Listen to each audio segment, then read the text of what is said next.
senhores telespectadores, estes nossos programas são sempre sobre grandes figuras da história antiga, ou lá do tempo dos Afonsinos, ou quando muito do século XIX. Bom, a verdade é que há figuras históricas que são praticamente nossas contemporâneas, pelo menos minhas contemporâneas, pessoas com quem eu convivi, de quem eu tive até a honra de ser amigo. Eu acho que não é justo, só porque os conheci, pô-los fora do programa. Eu hoje venho aqui para falar dos meus antigos professores, sobretudo dos meus professores na Faculdade de Direito. Eu tinha, quando entrei em Direito, tinha acabado nesse mesmo ano a licenciatura em História e Filosofia. E é claro que em Letras também havia grandes figuras nacionais. Quando eu lá andava, eram professores em Letras, o Dr. Hermanicidade, o Vitorino Nemésio, o professor Vieira de Almeida, foi meu professor. Agora, o curso que mais me marcou pela força das pessoas que lá ensinavam foi realmente o curso de Direito. A primeira aula que tive foi do professor Arturo Montenegro, era um antigo ministro da Justiça do rei Dom Carlos. Nessa altura já estava muito velho, era cego, professor de Direito Romano. Bom, mas foi do professor Marcelo Caetano, toda a gente ainda se lembra do nome dele, do grande professor que foi Paulo Cunha, do Dr. Rui Ulrich, um homem muito importante lá nas finanças, do professor Galvão Teles, professor de Direito Civil e especialmente do programa do contrato, enfim, de grande valor. Olhem, do professor Armindo Monteiro, do Rocha Saraiva. Depois, quando eu saí, exatamente no ano em que eu saí, entrou um outro professor que deixou o nome, Palma Carros.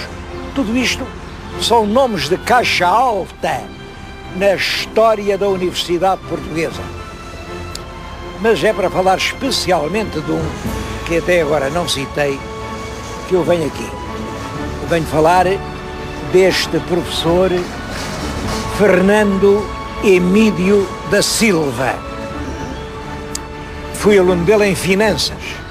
Era um homem grande, corpulento, grande tronco, sempre a rir-se. E nós, os alunos, dávamos um alcunha. Era o javali contente. E o alcunha estava bem posto. Ele tinha assim a força de um javali. Estava sempre a rir-se. E era professor de Finanças, no terceiro ano. Isto, portanto, passou-se em 1942, julgo eu. Bom, eu não ia muito, nunca gostei muito da cadeira, estudei pouco, confesso que estudei pouco, nunca tive queda nenhuma para as finanças, continuo a não ter. Olha, e é por isso que nesta idade trabalho tanto. E portanto, apresentei-me no exame assim. Mas sabia que o professor Fernando Emídio, um homem muito bem disposto, com um grande sentido de humor e que apreciava imenso boas anedotas. Ele adorava as anedotas. Eu entrei no exame onde todos entravam assim com um ar grave e triste. Eu entrei a rir-me. E ele disse, o que é que o senhor está a rir? Oh, senhor professor, desculpe, eu estou a rir de uma boa anedota. Se não fosse isso a matéria, contava, mas conte lá a anedota. E eu contei-lhe uma boa anedota, que realmente era daquelas de fazerem rir até um penedo. Bom, o professor Fernando Emídio desata a rir e diz, boa história, essa eu não conhecia. Mas espera lá, que há outra que não é pior, e conta-me uma das dele, que era tão forte como as minhas. É claro, e toda a sala explodia a gargalhada. E isto durou tempo. Nessa altura o exame durava exatamente 15 minutos, marcado por uma ampulheta de vidro, que é um aparelho que deixa passar a areia, e quando a areia acabava de passar, o presidente do júri dizia, acabou o exame. Bom, acabaram as anedotas quando o presidente virou para a ampulheta e disse, acabou o exame. E o professor Fernando Emídio disse, olhou para aquilo e disse, bom, isto também tem graça, também dá vontade de rir, mas olha, vá-se lá embora, mas não deixe de ir ao Jardim Zoológico. Esta recomendação tinha uma razão de ser. O professor Fernando Emídio era, nessa altura, o presidente da administração do Jardim Zoológico de Lisboa. Fernando Emídio era um homem muito inteligente, muito inteligente. Vinha de Coimbra, já vinha catedrático deste Coimbra. Nunca quis meter-se na política. Ele fazia uma grande questão de dizer: nas nossas aulas não há política. Ensinava finanças, explicava-nos realmente como é que se organiza o orçamento, o que é o déficit, o que é a situação toda, mas nunca lhe ouvi a mínima palavra que revelasse uma preferência política. A grande paixão dele era o Jardim Zoológico. Estamos aqui no Jardim Zoológico de Lisboa, que é em grande parte obra dele. Todos conhecem as torres e as águias, foi ele que as mandou fazer. O Roseiral de Lisboa, onde ainda agora há tanta rosa, foi ele quem mandou fazer. Ele, durante 35 anos, foi o presidente do Jardim. Por isso, esta homenagem, Fernando Emídio da Silva, administrador do GZ, JZ, quer dizer Jardim Zoológico de Lisboa, desde 1937 a 1972. E eu compreendo esta paixão dele pelo jardim. O jardim era uma aula permanente, uma aula aberta a todos os portugueses. Nessa altura o jardim era abastecido com espécies raras, mandadas da Guiné, de Angola, de Moçambique, da Índia, de Timor, e portanto eram um dos jardins mais ricos da Europa. E as crianças, desde sempre, vinham aqui aos milhares, e aprendiam o que eram os bichos, o que era a natureza. Ainda hoje tem essa função. Eu acho que talvez a melhor escola que há em Portugal seja este Jardim Zoológico. E por isso confesso que estranho o desinteresse que os serviços públicos têm por ele. Mas isto enobrece Lisboa. Meia Lisboa vem aqui, tem aí espaços abertos ao público, onde não se paga nada, onde se vem tomar um café, ler um jornal. A Câmara não dá um tostão. Eu penso que a sobrevivência do Jardim Zoológico continua hoje a ser um ato heroico. E, em certo sentido, eu vim aqui e associei a minha homenagem aos meus antigos professores também a este ato de heroísmo, que é manter esta instituição das mais ricas. Olhem como as crianças estão a entrar.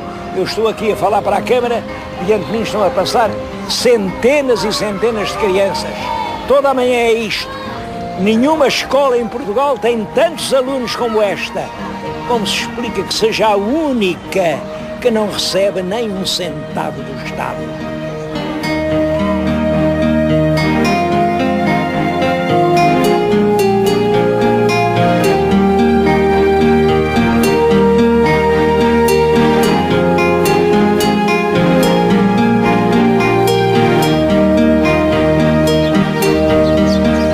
Uma das vedetas do Jardim Zoológico agora é aquele elefante pequenino, chama-lhe o Trombinhas. Nasceu no dia 1º de janeiro deste ano. Portanto, é um elefante que tem 6 meses. Quando nasceu já tinha 100 quilos. Nesta altura calcula-se que tenha 200 quilos o bebê. 200 quilos. A alimentação dele é o leite materno, anda sempre com a mãe, e deve mamar até aos 2 anos.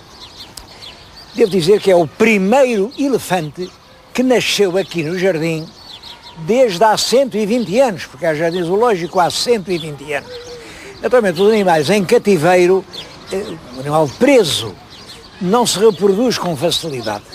Isto é importante porque mostra até que ponto a liberdade é essencial para a vida. Os elefantes não chegam a ter as crias. Este conseguiu nascer, toda a gente diz que está com boa saúde. Bom, e isto chama a atenção para o ponto por isto, é porque os jardins zoológicos de hoje estão a servir para evitar a extinção completa de certas espécies que estão quase a se eles forem assim nascendo no jardim zoológico, nunca mais se acabarão os elefantes do mundo.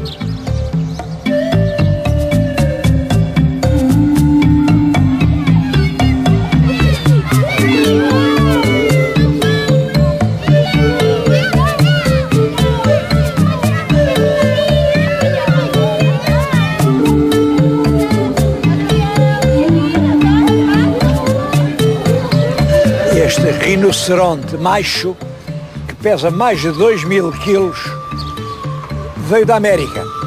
Durante a viagem de avião dos Estados Unidos para Portugal, não gostou muito de vir lá na jaula, tem uma força brutal, partiu as grades da jaula e entrou na cabine. Imaginem este bicho na cabine de um avião.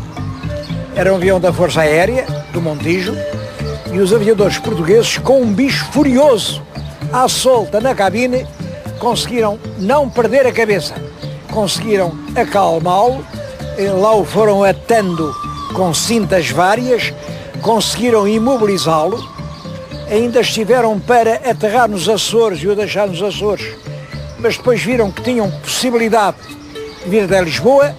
Eu acho que isto são atos de heroísmo que ninguém conta, mas que são importantes. Foi assim um destes, um macho, que o rei Dom Manuel de Portugal, Dom Manuel I, conseguiu também trazer da Índia numa caravela, ou numa nau, e ofereceu de presença ao Papa. Foi o primeiro rinoceronte que a Europa viu.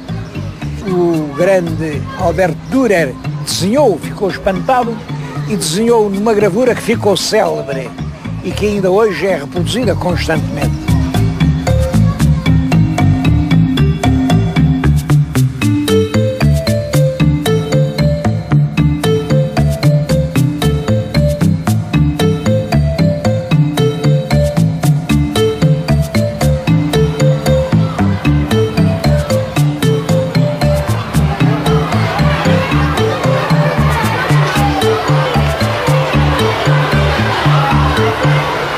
Um dos lugares mais sensacionais do Jardim Zoológico de Lisboa é hoje o Delfinário.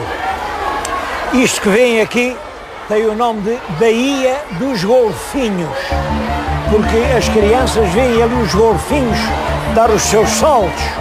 E ainda há momentos viram leões marinhos passearem entre os meninos e beijarem os meninos das escolas. Aqui atrás de mim estão cerca de 1.500 crianças. Chega a haver 2.000. É claro que no inverno há menos no inverno. Isto é gente que veio de todo o país e isto em média por ano é 1 milhão de estudantes que assistem a uma das mais belas lições que a natureza pode dar. E eu realmente não compreendo como uma experiência pedagógica tão importante, tão essencial, pode passar completamente despercebida aos olhos do Estado.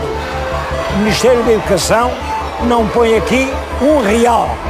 Hoje mantém-se na base de um grupo de carolas dedicadíssimos que sacrificam o seu tempo, sacrificam o seu dinheiro, multiplicam-se em iniciativas generosas para atrair pessoas. Bom, mas é claro que assim não há futuro. Nós estaremos condenados a ver fechar em breve a mais bela escola que até hoje existe em Portugal. Eu digo com angústia e sinceramente não acredito que isso possa acontecer.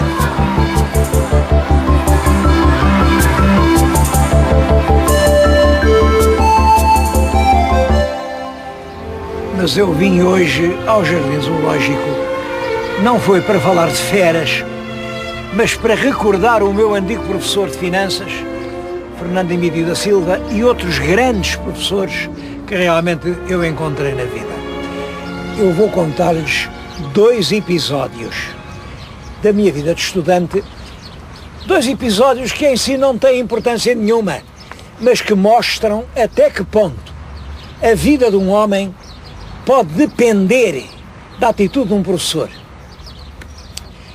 o primeiro episódio é o meu primeiro exame em Direito. Caloiro, eu já ia nessa altura licenciado em Filosofia, onde tinha sido bom aluno, e havia uma cadeira difícil, que era Direito Constitucional. O professor era um professor que tinha vindo de Coimbra, professor muito formal, muito solene, e esse professor dizia que o exame tinha só 3 perguntas. A primeira pergunta era de direito positivo, quer dizer, da lei. A segunda era de técnica jurídica quer dizer o palavreado que se usa nas coisas do direito. E a terceira era de filosofia ou das ideias do direito. Claro que eu ia todo fiado na terceira parte. Na terceira parte é que eu podia ser bom.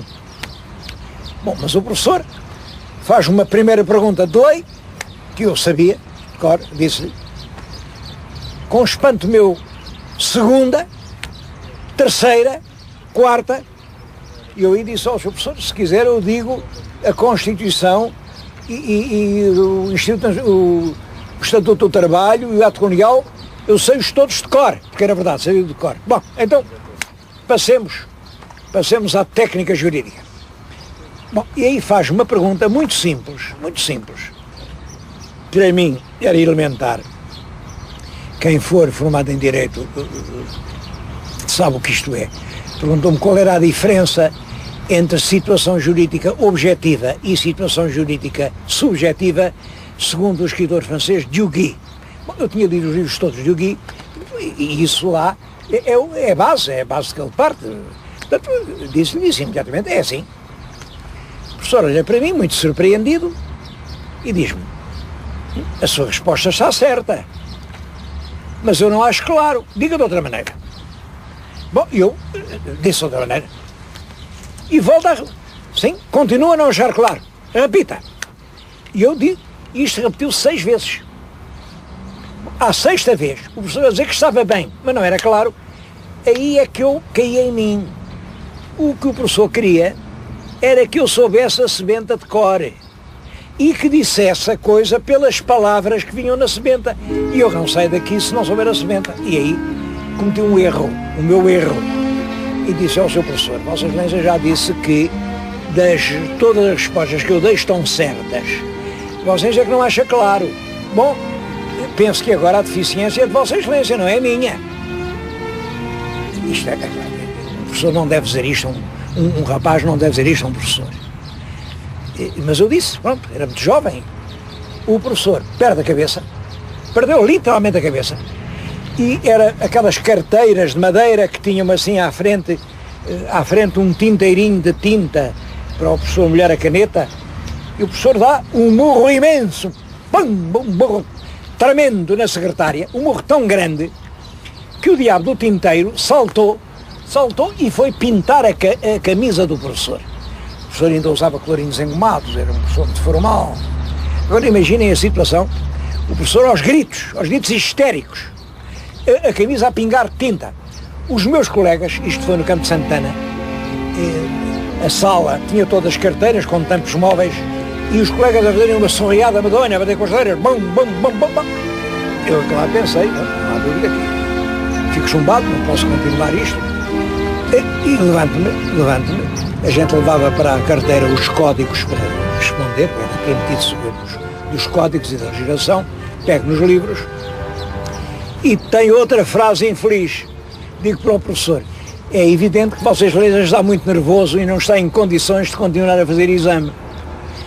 Bom, quem presidia era um desembargador aposentado da relação, o senhor Cabelos Brancos, que zangou-se aí e disse, lembra ao senhor aluno, quem faz exame não é o senhor aluno, não é o senhor professor, é o senhor aluno.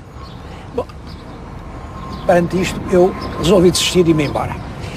E ia a sair quando um dos 4 professores, um que eu não conhecia, que está lá à pontinha, era ainda novo, assim moreno, tinha óculos, eu não sabia quem era, mas vi que me fez um gesto imperioso, como quem diz, sente-se, eu ia-me embora, vá, sente-se, e eu percebi, há pelo menos um membro do júri que me está a dar razão a mim, E eu realmente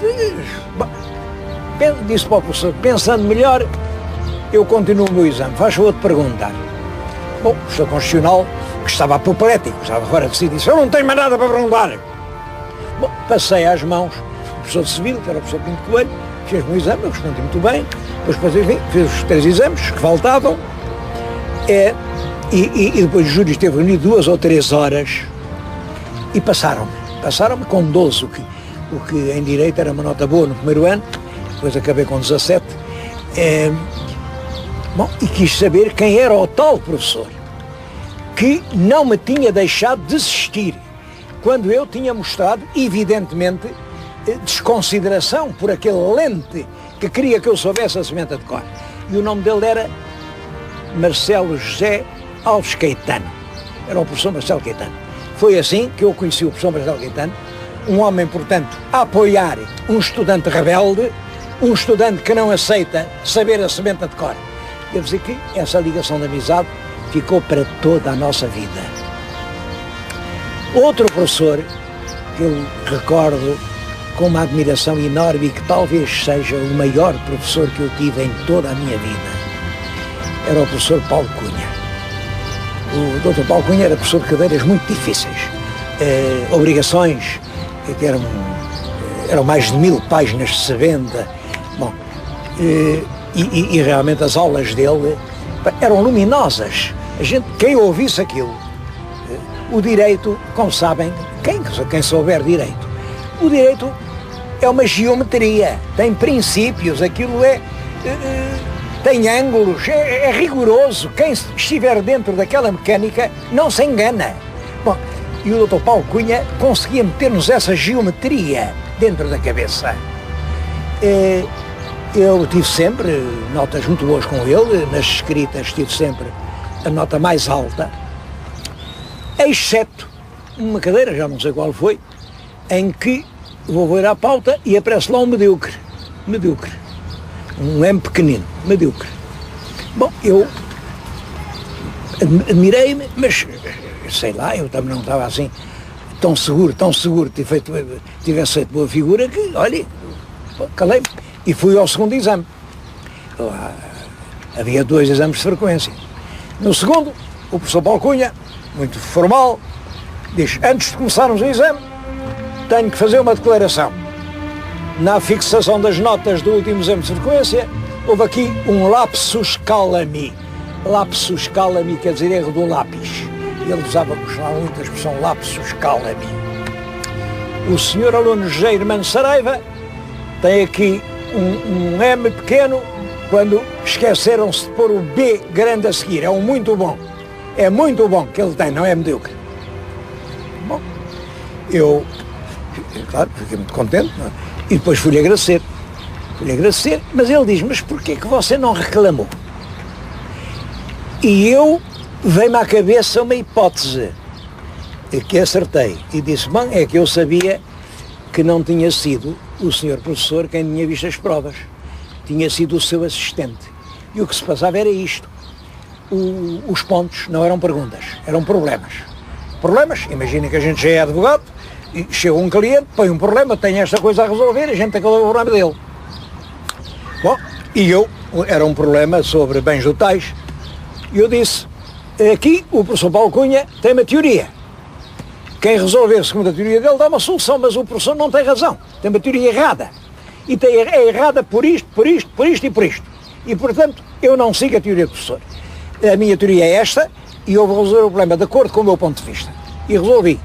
Bom, é claro, o assistente achou mal que eu dissesse que o professor não tinha razão por tantas razões e deu-me um medíocre. O professor estranhou que um aluno tinha notas geralmente muito altas, tivesse uma nota baixa, quis ver a prova e deu-me um muito bom. Bom, é esse mesmo professor, Paulo Cunha, é com ele que eu faço a minha tese de licenciatura. Foi ele que me mandou fazer uma coisa sobre a sucessão legítima e legitimária. E eu lá fiz, enfim, uma tese é uma coisa feita em poucos meses, é um livro feito à pressa. Bom, e o Paulo Cunha chegou ao exame, com o seu ar solene, atira com o livro para cima da carteira e faz-me esta pergunta, imaginem. O senhor está contente com este livro? Bom, ora bem, se eu dissesse que estava muito contente, podia ser ridículo. Eu dizia, o livro não presta para nada. E se eu dissesse que estava muito descontente, ele perguntava, então para que é que o escreveu? Eu raciocinei rapidamente e disse ao seu professor, essa pergunta é uma pergunta que tem duas respostas. Se o senhor me pergunta se eu estou contente em absoluto como uma obra sobre esse assunto, não estou. Se eu, em vez de ter tido 6 meses, tivesse 6 anos, essa obra era o que devia ser. Assim é o que pode ser. E se o senhor me pergunta se estou contente com o que se pode escrever em poucos meses sobre um assunto tão complicado, eu estou contente, acho que ninguém podia fazer melhor. E o Dom Paulo Cunha diz-me assim, pois eu, quer no primeiro caso, quer no segundo, considero para mim um privilégio ter lido um livro como este, que desde hoje passará a ocupar um lugar de honra nos livros prediletos da minha estante. Bom, isso foi, imaginem para um jovem que vai entrar na vida, até que ponto isso é animador. Tive muitos outros professores, mas recordo estes 2 nomes. Marcelo Caetano, que não me deixou chumbar, porque eu é que estava do lado da razão. E o professor Paulo Cunha, que me encorajou a ter ideias próprias, a não me deixar governar pela papa alheia, como 2 dos grandes vultos que formaram este homem que eu hoje sou. Porque os homens que nós somos são os homens que os professores são capazes de formar. E essa é a grande responsabilidade do professor. Eu achei que esta era uma lição que eu não devia deixar de dar.